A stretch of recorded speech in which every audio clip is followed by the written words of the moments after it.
Kumusta muli sa inyong lahat?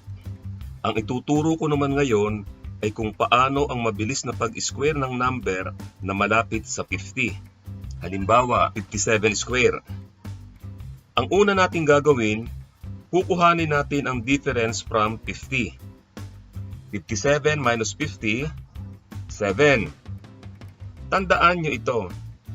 Kapag ang number na i-square ay more than 50, i-add nyo sa 25 ang difference.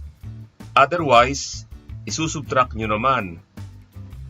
Kaya dito, i-add natin sa 25.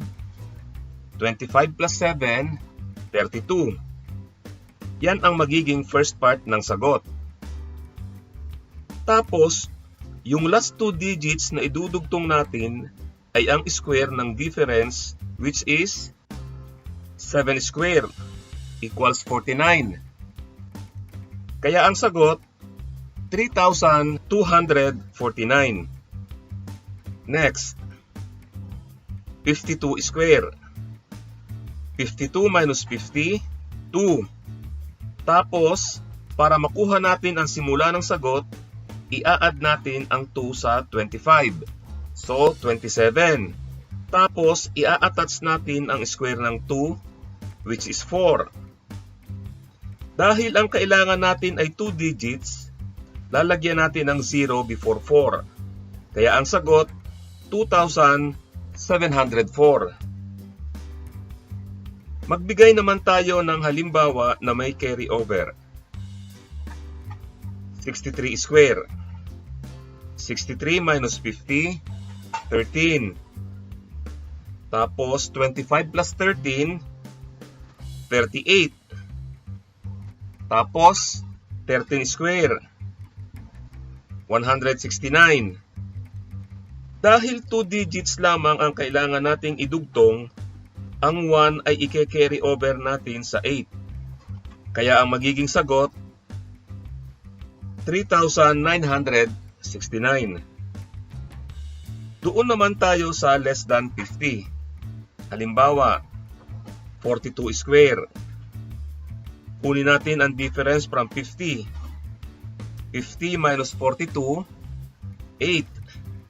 Dahil less than 50 ang 42, isusubtract natin ang 8 sa 25. Kaya ang magiging simula ng sagot ay 17. Tapos, i-attach lang natin ang square ng 8, which is 64. Yan na ang sagot, 1,764. Next, 49 square. 50 minus 49, 1. 25 minus 1, 24. Square of 1, 1. Pero ang idudugtong natin ay 01. Kaya ang sagot, 2,401. Last, 38 square.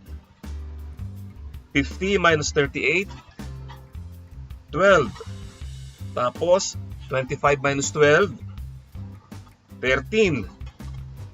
12 square, 144. Dahil 3 digits, carry over natin yung 1 sa 3. Kaya ang magiging sagot, 1,444. Maraming salamat muli sa inyong panunood.